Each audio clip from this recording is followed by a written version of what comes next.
बिस्मिल्लाहिर्रहमानिर्रहीम, अस्सलाम वालेकुम। ये ज़रा मनाज़र देखिए, आपको शायद लगेगा और पूरी दुनिया में सबको शायद ये लग रहा है कि ये एआई के बनाए गए मनाज़र हैं। ये एआई के नहीं हैं, ये रियल टाइम में ईरान के मिसाइल हैं। ना तो ये वीडियो पुरानी है, ये इसी जंग की वीडियो है। लेकिन जो सबसे ख़तरनाक सूरत हाल है कि इसमें ईरान का डिफेंस सिस्टम जो इन्होंने तबाह किया था और कहा था कि ख़राब हो गया। आप देखिए इजराइल का क्या हाल हुआ है। इजराइल का डिफेंस सिस्टम इतनी बुरी तरह फ्लॉप हो गया है, टोटली बुरी तरह फ्लॉप हो गया है कि ईरान के मिसाइल सीधा क्रॉस करते हैं, हजारों किलोमीटर दूर गए इजराइल में और वहां से जाकर सीधा आप देखिए कैसे हिट हुआ है जाकर। अब पूरे का पूरा इजराइल इस बात पर शदीद बरहम है कि इस वीडियो को बनाया क्यों गया है, किसने इस वीडियो को बनाया है और क्या सूरत हाल है। ये असल में जो मामला है ये काफ़ी ज़्यादा इस वक्त ख़तरनाक नज़र आता है, क्योंकि टोटली इजराइल का डिफेंस सिस्टम पूरे का पूरा पैरालाइज हो गया है। और आप देखें कि इस तरह डिफेंस सिस्टम फेल होता है और जाकर मिसाइल गिरता है। ये समझ लें कि आप इजराइल का सबसे जो तबाहकुन फेज है ये असल में इस वक्त शुरू हो गया है। देखिए, डोनाल्ड ट्रंप को इजराइल ने कहा है कि हमारे पास अब ये गेम बिल्कुल आउट ऑफ कंट्रोल हो गई है, हमसे नहीं है कुछ रुक पा रहा। और यही वो वजह है कि वो अभी इस जंग से जान छुड़ाना चाहते हैं, लेकिन ना कोई एंडिंग का सिलसिला ना कोई और मामला। और ट्रंप असल में बहुत जल्द वो किसी ना किसी तरह खिताब करके विक्ट्री डिक्लेयर करना चाहता है।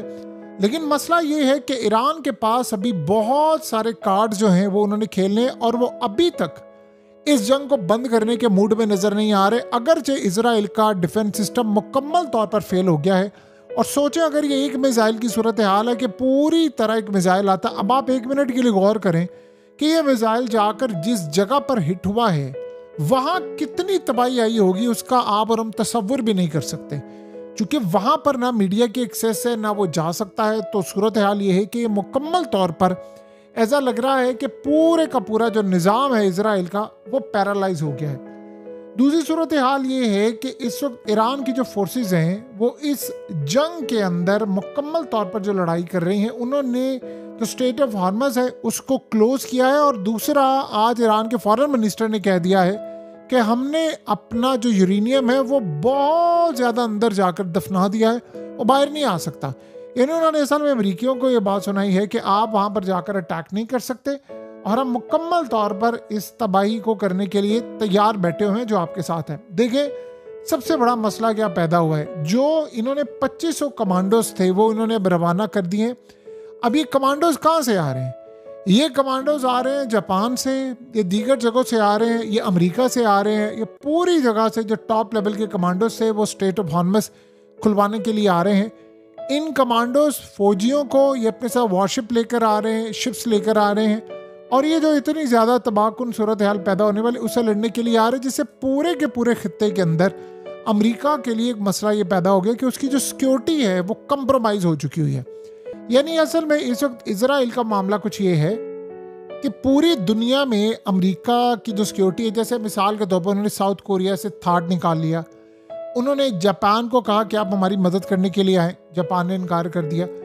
अब असल मसला ये है कि सारे इस वक्त अपसेट ये हैं कि अगर हम सारे गए तो सबको ये तीसरी जंग अजीम नजर आ रही है, सबको नजर आ रहा है कि आखिरी जंग ना बन जाए और हम इसका ईंधन ना बने। मसला ये है, जो सबसे ज्यादा चैलेंजिंग सूरत हाल ये है कि तेल की कीमतें अब नहीं किसी के कंट्रोल में आ रही। पूरे का पूरा वर्ल्ड असल में मुतासिर हो रहा है। क्या साउथ कोरिया प्रोडक्शन हाउस मुतासिर हो रहे हैं, सप्लाई चेन मुतासिर हो रही है। और सबसे बड़ी सूरत हाल ये है कि ट्रंप से इस वक्त तेल की कीमतें हैंडल नहीं हो पा रही और वो जो उसने प्लान जिन ममालिक ने उसे हामी भरी थी वो भी सारे पीछे हट गए हैं। तो अब आप ये सोचें कि जब तक आप स्टेट ऑफ हॉर्मज़ नहीं खुलवाएंगे, आप ईरान को कैसे टैकल करते हैं, ईरान के मिसाइलों को कैसे रोकेंगे? वो तो धड़ाधड़ मिसाइल जा रहे हैं, वो इजराइल में हिट कर रहे हैं, वो गल्फ कंट्रीज़ में हिट कर रहे हैं, अमेरिका के बेसिस को हिट करें, तो वो मिसाइल तो कहीं भी आपको रुकते हुए नज़र नहीं आ रहे। लेकिन ये बात तो एक भरपूर तय है कि ये मिसाइल कहीं भी रुकते हुए आपको नज़र नहीं आ रहे। और रही बात इन कमांडोज़ की, तो ये बात आप ज़हन में रखिएगा, इन कमांडोज़ की भी सूरत हाल बड़ी ख़तरनाक है। देखिए, इस वक्त आज जो इन्होंने मिसाइल हिट किए हैं उसमें सिजील और दीगर मिसाइल हैं, ये काफ़ी ज़्यादा अमेरिका को परेशान कर देने वाली सूरत हाल पैदा हो रही है। और उसी वक्त में अमेरिका को ये बात समझ आ रही है देखिए इसराइल ने आज, यानी आप ये सोचें कि इस फहान को हिट किया, काफ़ी ज़्यादा परेशानी हुई, लेकिन उसके बाद ईरान के फॉरेन मिनिस्टर ने कहा जी हम किसी सूरत सीज फायर नहीं करेंगे। यानी असल में वो जो डोनाल्ड ट्रंप का प्लान था कि मैं इनको हिट करूंगा और ये सीज फायर करेंगे, उन्होंने कह दिया है कि हम किसी सूरत नहीं ये काम करेंगे। अब वो ट्रंप बार बार कह रहा है, गल्फ कंट्रीज को कह रहा है, वो दीगर ममालिक को कह रहा है कि आप यहाँ पर आगे बढ़े और स्टेट ऑफ हार्मस खुलवाने की तैयारी करें, वरना ये जंग नहीं रुकेगी। अब मसला ये है कि सबके मिसाइल ख़त्म होते जा रहे हैं। जो एस्टिमेट लगाया हुआ था ईरान का कि ईरान ने ये काम किया है, वो असल में अब तक की सूरत हाल ठीक नहीं हो रही। यानी ईरान ने कहा है कि हम अपने डिफेंड करेंगे और हम किसी वजह से भी अमेरिका के साथ डील नहीं करेंगे। अब बताएं कि अमेरिका कहाँ पर खड़ा हुआ है और वो करेंगे क्या। दूसरी जो उनके लिए सूरत हाल अब ख़तरनाक हो रही है वो ये है कि दुनिया भर में अमेरिका की एम्बेसीज के खिलाफ अब एहतजाज हो रहा है। देखिए हिजबुल्लाह भी जंग में कूद पड़ा है, उन्होंने गुलान हाइट्स में भी अब यानी रॉकेट्स मारना शुरू कर दिए हैं।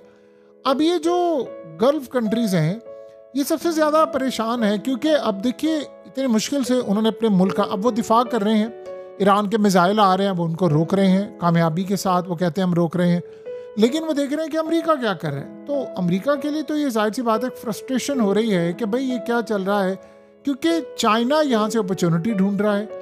अब इजराइल कर क्या रहा है कि वो एक और नहीं उसने जंग छेड़ी, उसने लिबनान के अंदर ऑलरेडी जंग छेड़ी थी, लिबनान में लाखों लोग इस वक्त बेघर हो चुके हैं। और दूसरी सूरत हाल ये है कि अब डोनाल्ड ट्रंप को जो डोमेस्टिक प्रेशर आ रहा है, यानी अमेरिका के अंदर जो प्रेशर इस वक्त आ रहा है वो बड़ा खतरनाक है। और अमेरिका में जो इस वक्त सूरत हाल पैदा हो रही है वो काफ़ी ज़्यादा लोग परेशान हैं और वो अमेरिका के खिलाफ इस वक्त एहतजाज कर रहे हैं और मामला यानी वो आवाज़ उठाना शुरू हो गए, क्योंकि मिड टर्म में ट्रंप फारिग होता हुआ नजर आ रहा है। यही वो ट्रंप था जिसने मुसलमानों का वोट लिया था और उसने कहा था धड़ाधड़ वोट लेने से पहले कि भाई मैं जंगें बंद करूंगा और मैं कभी कोई जंग नहीं करूंगा। लेकिन सबसे दुनिया की खतरनाक तरीन जो जंग है वो असल में इन्होंने अब छेड़ दिया, यानी ट्रंप एडमिनिस्ट्रेशन ने। अब अमेरिका के लिए जो परेशान कुन सूरत हाल ये है कि अब मार्केट जब ओपन होती हैं, स्टॉक मार्केट क्रैश होती है, हालात बहुत ज़्यादा क्रैश होते हैं, ये सूरत हाल काफ़ी ज़्यादा खतरनाक है। यानी अब वहाँ पर अनएम्प्लॉयमेंट बढ़ती जा रही है। आपके यानी सोचे मिसाल के तौर पर एयरलाइंस के किराए हैं वो बढ़ गए जेट फ्यूल की वजह से, ट्रांसपोर्ट के किराए वो बढ़ गए, आम बंदा जो कि सामान देता था डिलीवरी वाले वो ज़्यादा चार्ज करें, तो अल्टीमेटली इसका जो नुकसान होता है वो आम सारिफ को होता है। अब मसला ये है कि डोनाल्ड ट्रंप का कोई साथ देने के लिए तैयार नहीं है स्टेट ऑफ हार्मस में, और ये असल में ट्रंप के लिए बड़ी परेशान कुन सूरत हाल है कि मैं अब ईरान को कैसे मैनेज करूंगा। उसने देखिए पहले कहा था कि हम ईरान को किसी ना किसी तरह मैनेज करेंगे, और उसने ये बात कही थी कि ईरान को मैनेज करने के लिए मेरी नेवी काफ़ी है। लेकिन मसला ये है कि अब नेवी करेगी क्या, जो सबसे बड़ा क्वेश्चन है कि वो नेवी अब क्या करेगी। तो नेवी यहाँ पर कोई काम नहीं कर सकती, वो ना छुड़ा सकते हैं ना जा सकते हैं, और ये बात उनको पता है कि अगर हम यहाँ से चले गए तो हमारे लिए बड़ी तबाही की सूरत हाल पैदा होगी। तो अमेरिका काफ़ी ज़्यादा इस वक्त परेशान है, अमेरिका अपसेट है, और ये बात उनको समझ नहीं आ रही कि हम इस खेल में अगले लेवल पर कहाँ पर जाएं। देखिए इस वक्त मसला ये है कि अगर ये अटैक करते हैं ईरान पर तो बदले में इन पर अटैक होता है, ये अटैक करते हैं तो फिर इन पर पलट कर अटैक होता है। तो ये सूरत हाल अब उनसे रुक नहीं रही। सेल्फ डिफेंस के अंदर जो अमेरिका का डिफेंस सिस्टम है वो भी सारा कुछ तबाह हो गया, इराक में तबाह हो गया। आप दुनिया के किसी कोने में भी देखें, अमेरिका के थाट से लेकर पैट्रियट से लेकर सब कुछ फेल हो गया। अब ये जंग की अगर इंटेंसिटी बढ़ती है तो पूरे के पूरे रीजन के अंदर इसकी मजीद तबाही होगी। यानी अब मिसाल के तौर पर अब अमेरिका ये समझ रहा है कि मैं बिजली ईरान की बंद करूंगा, तो वो सोचे उसकी रिटेलिएशन का जो लेवल है वो कितना खतरनाक होगा। अभी इस जंग में एक काम नहीं हुआ और वो है साइबर हमले, वो बड़े खतरनाक है। वो जिस दिन साइबर हमले शुरू हो गए एक दूसरे के ऊपर, तो वो फिर आप अंदाज़ा नहीं कर सकते कि वो कितनी ज़्यादा तबाहकुन सूरत हाल पैदा हो सकती है। यानी साइबर हमले होंगे, एक दूसरे पर अटैक होगा, एक दूसरे पर मामला ख़राब होंगे। यानी वो अमेरिका के अंदर बिजली को बंद करेंगे और रीजन के अंदर करेंगे, पूरी जगह पर करेंगे। तो ये काफ़ी ज़्यादा इनके लिए परेशान करो, और इसराइल पर भी बिजली का हमला हो सकता है। इस वक्त कोई भी पहल इसलिए नहीं कर रहा कि अगर एक ने किया तो दूसरा भी कर देगा, और ये भी पॉसिबिलिटी है कि हो सकता है रशिया अमेरिका पर कर दे हमला। यानी इस साइबर हमले में ईरान क्लेम कर ले इसकी जिम्मेदारी, क्योंकि साइबर हमला जो होता है वो आप उसको ट्रेस ही नहीं कर पाते कि कहाँ से हुआ है, किसने किया है, क्या सूरत हाल है। तो जो भी आप अगर ये सारे का सारा मामला देखेंगे तो आपको इसी तरह की परेशान कुन सूरत हाल नज़र आती है जिसमें ना कोई सर होता है ना कोई पैर होता है।